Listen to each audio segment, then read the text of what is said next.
The static was louder than usual in the cramped studio that evening, a relentless hum that filled every crevice with its unyielding presence. Elias sat hunched over his console, eyes bloodshot and fixed on the erratic waveforms that danced across the screen. His fingers moved almost mechanically, adjusting dials, replaying fragments of the hidden frequency, chasing after voices that seemed to slip further away with every listen. Mara stood in the doorway, arms crossed, watching him with a blend of frustration and fear. The low light cast angular shadows across her sharp features, the short strands of hair framing her face like a shield. "Elias," she said quietly, her voice cutting through the static haze. "You need to stop. That obsession is killing you." He didn't look up. "I'm close, Mara. I can feel it. These voices, they're more than just noise. They're trapped, and I'm the only one who can help." "You're losing yourself," she pressed, stepping forward, the concern in her eyes unmistakable. "You haven't slept properly in days. You're talking about hallucinations like they're facts. And what about us? You're shutting me out." For a moment, Elias's hands faltered on the controls. The static filled the silence between them, a relentless reminder of the world he was so determined to Zavand, the one he was fracturing around himself. "I'm not shutting you out," he whispered, voice cracking. "I just need you to understand. This frequency, it's a lifeline. If I don't reach them, no one will." Mara's expression softened, but her resolve remained firm. "And what if you lose yourself in the process? What good is saving others if you're gone?" The storm outside raged on, lightning illuminating the city through the grimy windows, flickering like fractured memories. Elias turned to her then, eyes searching. "I don't know how to stop." "Not now." Their conversation spiraled into silence as the weight of unspoken fears settled between them. Days bled into nights with little rest, Elias's mind a battleground of static and shadows. The voices grew louder in his head, sometimes indistinguishable from the storm's own howling. Paranoia crept in, twisting his perceptions. He found himself double-checking equipment, suspecting invisible watchers, questioning even Mara's intentions. One night, on the rain-soaked rooftop overlooking the city, Mara confronted him again. The neon signs flickered erratically, casting eerie glows on their faces. "You're slipping away from me," she said, voice raw with emotion. "If you disappear into this obsession, I don't know if I can follow." Elias's reply was a whisper torn between hope and despair.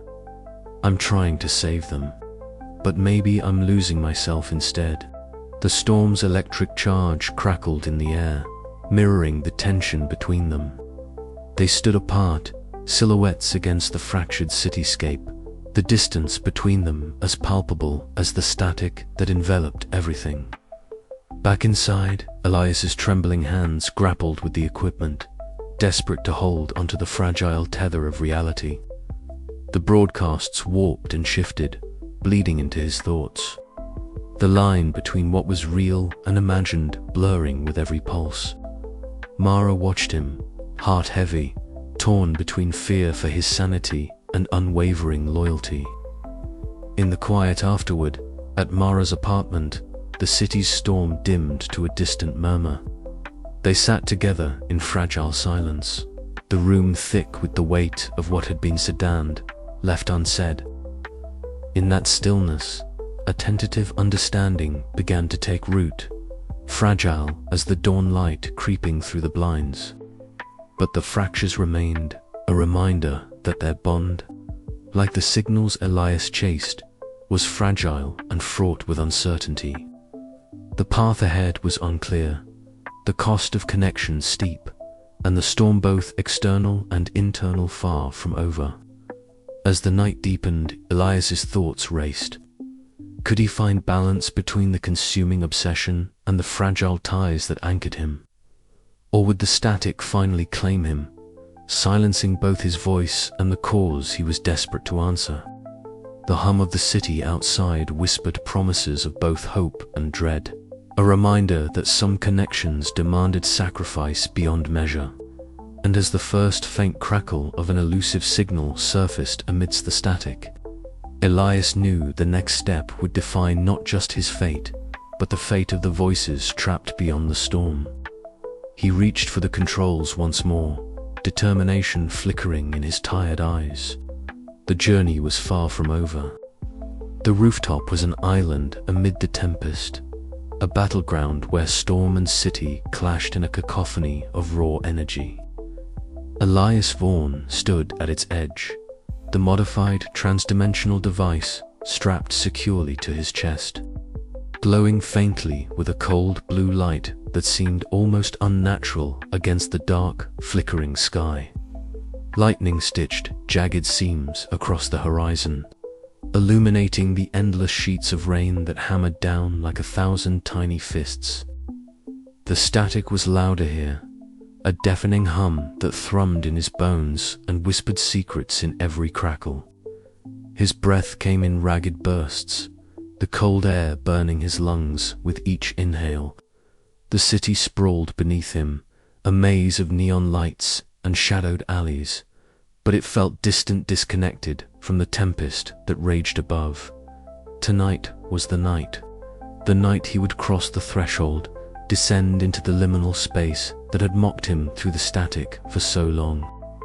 Elias Mara's voice crackled through the earpiece, steady but strained, the storms intensifying. "Are you sure you want to do this now?" He swallowed hard, his fingers tightening around the device's controls. "I have to. If I don't take the step now, the connection will be lost." The voices, they're fading. A sharp crack of thunder rolled overhead, shaking the very air. Elias pressed the activation button. The device pulsed, a wave of electromagnetic energy rippling outward, distorting the space around him. The world blurred, colors bleeding into one another as edges lost definition. He felt his body dissolve into the noise, the tactile reality of the rooftop slipping away. Suddenly, he was somewhere else, or perhaps everywhere at once. The liminal space was a fractured mirror of the city. Buildings twisted into impossible angles, their surfaces shimmering like heat haze. Neon signs flickered erratically, their messages garbled and half-formed. The sky above was a roiling canvas of static and storm clouds, fractured by jagged bolts of light that seemed to crack the space itself. Voices floated through the haze, fragile, desperate, pleading. They whispered his name, weaving sorrow and hope into their tangled chorus. Elias reached out, trying to grasp the intangible threads, but they slipped through his fingers like smoke. His heart pounded as the boundaries between reality and hallucination blurred. He saw flashes of another world layered beneath this one, shadowy figures trapped behind invisible barriers, eyes wide with silent screams. The static was alive here, a sentient veil that both concealed and imprisoned.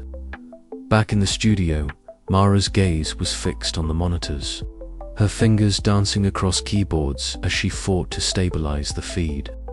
The storm's interference was relentless, scrambling signals and threatening to sever their fragile link. "Elias, can you hear me?" she called into the void. His voice was a fragile thread. "Louder, Mara. The voices, they're here. I can feel them." Dr. Kalen Sato appeared beside her, eyes shadowed behind thick glasses. "The electromagnetic flux is off the charts. If you lose him now, we might never recover the connection." Mara's jaw clenched. "We won't lose him. Not tonight." Within the liminal space, Elias stumbled forward, the distorted cityscape shifting beneath his feet. The voices grew louder, more insistent, filling his mind with a torrent of emotions: fear, sorrow, yearning. It was overwhelming, a flood that threatened to drown his senses. He collapsed to his knees, breath ragged, as a surge of static engulfed him. The voices coalesced into a single, desperate plea: "Help us." Tears blurred his vision. This was no longer just a mystery to unravel, it was a call to arms, a burden he could not ignore. The storm outside raged on, mirroring the tempest within his mind.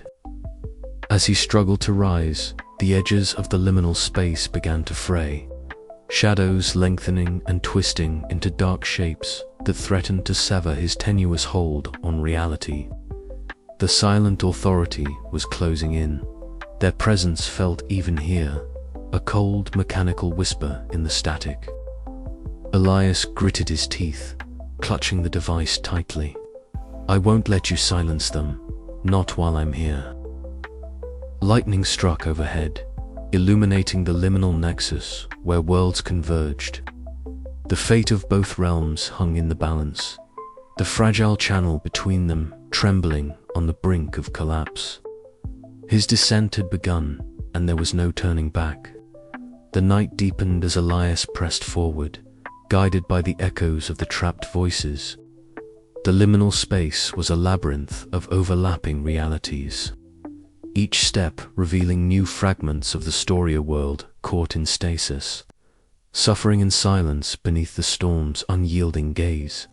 He encountered spectral manifestations, flickering forms that mirrored his own doubts and fears. They whispered secrets and warnings, trying to shake his resolve. Yet, amidst the chaos, a strange clarity emerged. The voices were more than data. They were souls tethered by pain and hope. Time dilated, stretched thin between moments of lucidity and overwhelming distortion. Elias fought to maintain his grip on the mission and on himself, the line between savior and sacrifice blurring with every pulse of static. Back in the studio, Mara and Dr. Sato coordinated efforts to reinforce the connection. Their voices were anchors, tethering Elias to the known world even as he ventured further into the unknown. "Stay with us, Elias," Mara urged, her voice breaking through the storm's fury. He nodded, though she could not see him. "I'm here. For them. For us all." The liminal descent was a journey into the heart of isolation and connection, a perilous dance between worlds that would test the limits of human endurance and empathy. Elias's sacrifice was just beginning, and the echoes of his choice would resonate far beyond the storm. The chapter closes on Elias standing at the eye of the liminal storm, the voices surrounding him in a fragile embrace, the boundary between worlds thinning to a razor's edge. The question remains, can he bridge the divide without losing himself to the static's haunting song? The air inside the liminal zone was thick with a palpable static, yet beneath it pulsed an eerie silence that seemed to press against my eardrums. Shadows flickered and shifted around me like restless phantoms, their forms half glimpsed, yet unmistakably human. Each step I took sent ripples through the ambient hum, fracturing the tenuous veil separating our worlds. I gripped the worn edges of my portable receiver, its screen flickering erratically, as if struggling to anchor itself in this unstable reality. The trapped voices wove around me, their whispers fragile but insistent. They were not mere echoes, but entities caught in the interstice, their suffering etched in every tremor of the signal. A sudden chill brushed the back of my neck, a presence manifesting just beyond perception. From the shifting gloom emerged a figure, my own reflection, but distorted, spectral, and cold. The doppelganger's eyes bore into me, hollow yet accusing, reflecting the fears and guilt I had buried beneath years of isolation. "Why do you linger here, Elias?" The apparition seemed to ask without words. "What do you hope to save when you yourself are breaking?" I faltered, the weight of my obsession pressing down like the crushing storm outside.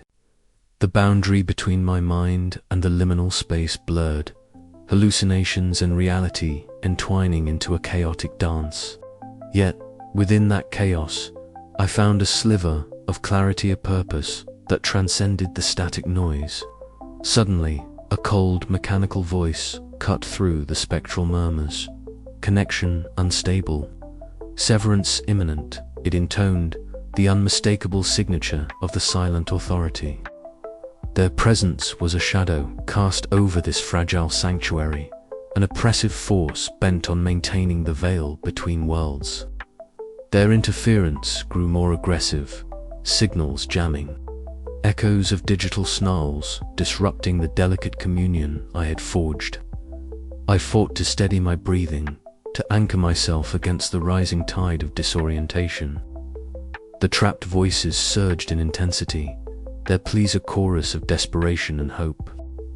I reached out, hands trembling, to touch the flickering forms' ghostly silhouettes, shimmering with ephemeral light. Their eyes, filled with silent suffering, locked onto mine, and in that moment I understood the depth of their imprisonment. Through the haze of static and shadow, I found strength. The spectral reflection of my fears wavered and dissolved as I embraced the connection fully, letting the voices fill the void inside me. This was not merely a battle of technology or will, it was a communion of fractured souls seeking redemption through one another. As the mechanical voice of the silent authority grew louder, threatening to sever the link, I steeled myself for the coming storm. The liminal space trembled, its fragile boundaries quivering under the assault. But I would not yield, for the voices, for the lost, for myself would stand against the silence.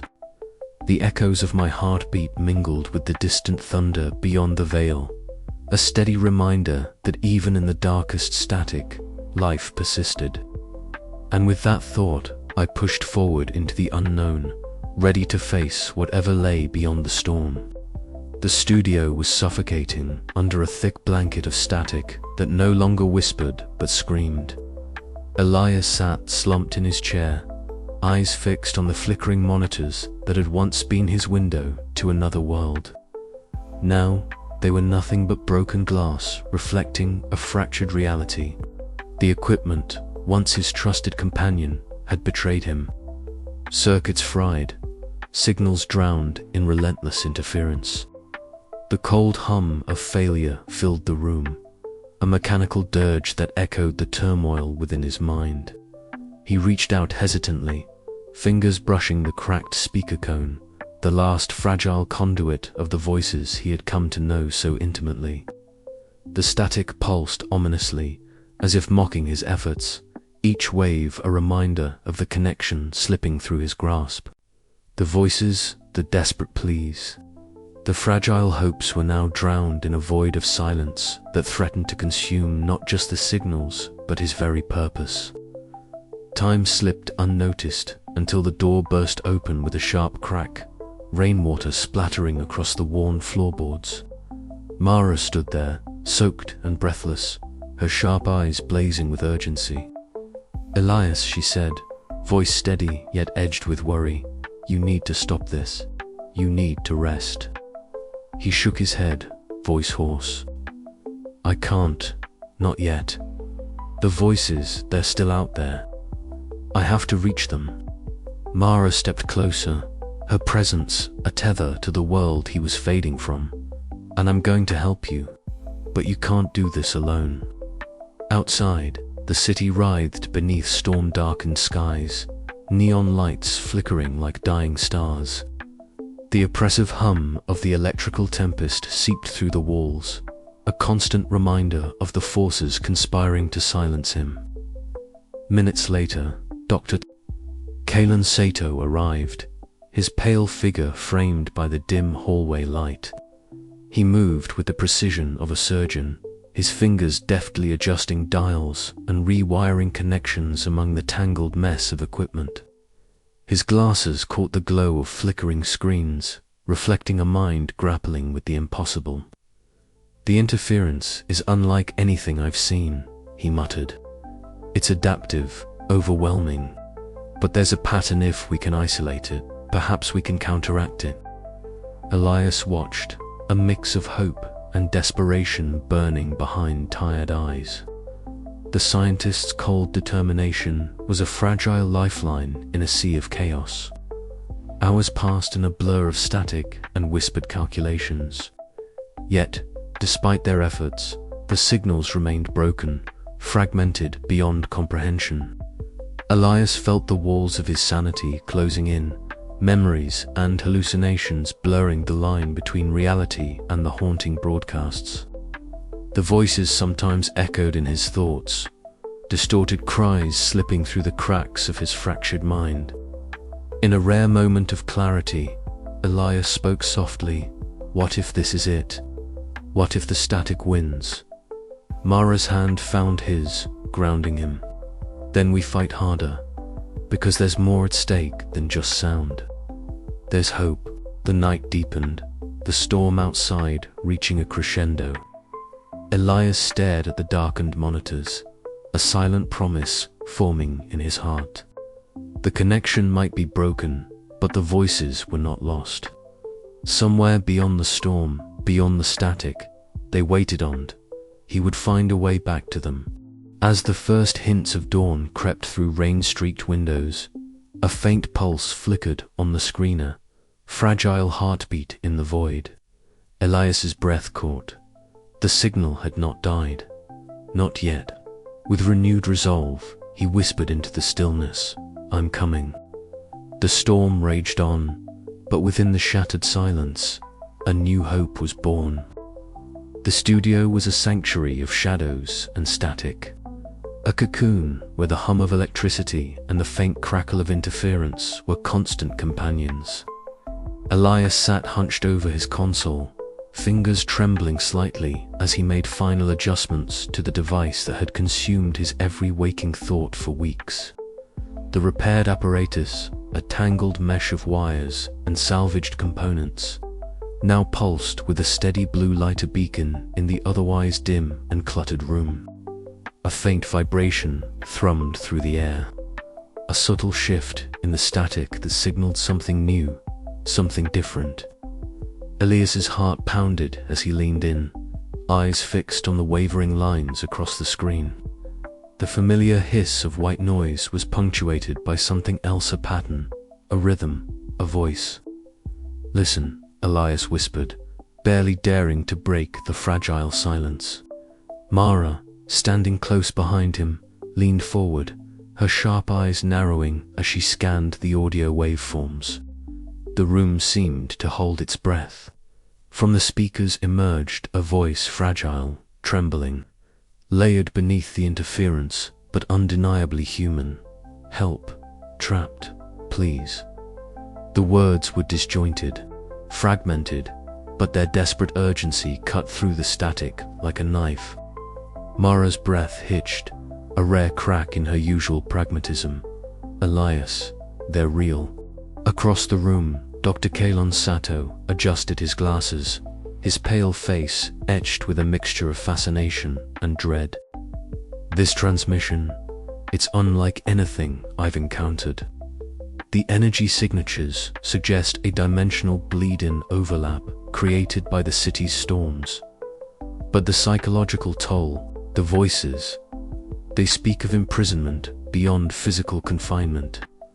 Elias swallowed hard, his own mind racing to grasp the implications. The voices weren't just echoes or hallucinations. They were trapped consciousnesses, prisoners of a liminal space forged by the city's relentless electrical storms. Each plea was a thread in a tapestry of silent suffering, woven into signals that defied conventional science. "They're suffering," Elias murmured, voice thick with emotion. "And it's because of us, because of this city, this storm, this interference."